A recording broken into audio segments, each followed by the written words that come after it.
మాఘ పూర్ణిమ రోజు ఇలా చేస్తే మీ కోరికలు నెరవేరతాయి. హిందూ మతంలో ప్రతి పండుగకు ఒక ప్రత్యేకత ఉంది. అలాగే పౌర్ణమికి, అమావాస్యకు ప్రత్యేక విశిష్టత ఉంది. మాఘమాసంలో వచ్చే పౌర్ణమిని మాఘ పూర్ణిమ అంటారు. ఈ రోజున విష్ణుమూర్తిని పూజిస్తే మీ మనసులో ఉన్న కోరికలు నెరవేరుతాయి. ఈ పౌర్ణమి సమయంలో స్నానం, దానానికి ప్రత్యేక అర్థం ఉంది. మరి ఈ ఏడాది మాఘ పూర్ణిమ ఎప్పుడు వచ్చిందో తెలుసుకుందాం. పూర్ణిమ తిథి ఫిబ్రవరి 23న మధ్యాహ్నం 3:33 నుండి ప్రారంభమై ఫిబ్రవరి 24 సాయంత్రం 5:59కు ముగుస్తుంది.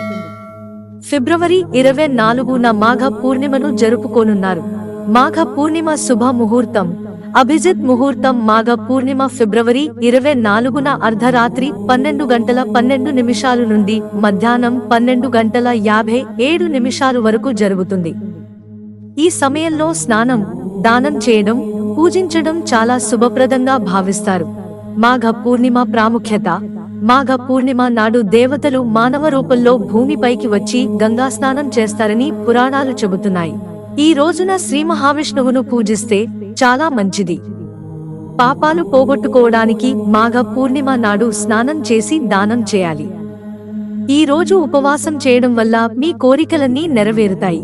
మిత్రులారా, ఛానల్ సబ్స్క్రైబ్ చేసుకోవడం మర్చిపోకండి. ధన్యవాదాలు.